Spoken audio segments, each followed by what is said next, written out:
Yazi mntwana Sakai, before Mandela, before Shaka, before the scramble for Africa, there was a king, a man of wisdom, strategy, and peace, a man who built a nation on top of a mountain. Let me take you to Lesotho and tell you a story of King Moshoeshoe I. Mongamaz, hlala phansi wothi ngikutshele. King Moshoeshoe I was born in 1786 near Menkauning in what is today Lesotho. His birth name was Lipoqo, meaning disaster. Strange name for a man who would later bring peace to the nation. He was the son of Mokachan, a minor chief of the Bamokoteli clan, and he was raised under strict traditions of the Basotho leadership. By the age of 34, he had already started uniting small clans that were scattered and afraid. This was during a terrifying time in southern Africa called Difaqan or Mfeqan, where Shaka Zulu wars sent shockwaves across the region, displacing thousands. King Moshoeshoe knew what many leaders failed to understand. To build a strong nation, you don't just need soldiers. You need people, land, and protection. So he did something brilliant. He made Tababusiu, a flat-top mountain, his stronghold. He gathered refugees, broken clans, defeated warriors, and welcomed them as Basotho, people of the soil. From the top of that mountain, a nation was born. But he wasn't just a warrior. He was a negotiator, a diplomat,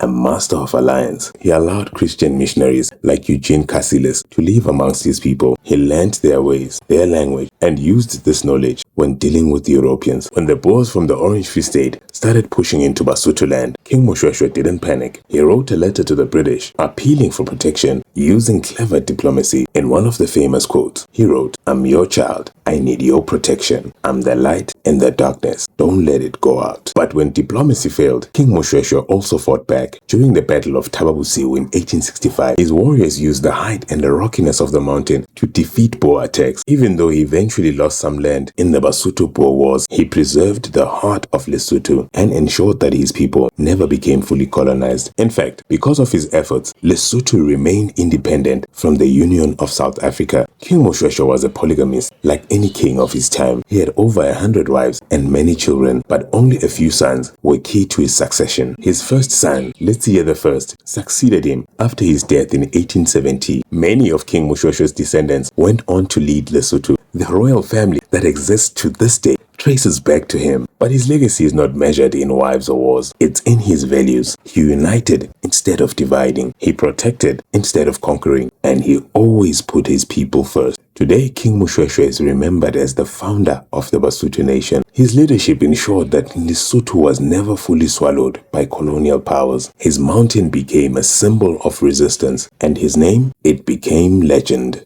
Let us never forget that in the heart of South Africa stood a man of peace, a father of the nation, a true king of the people, King Moshoeshoe I.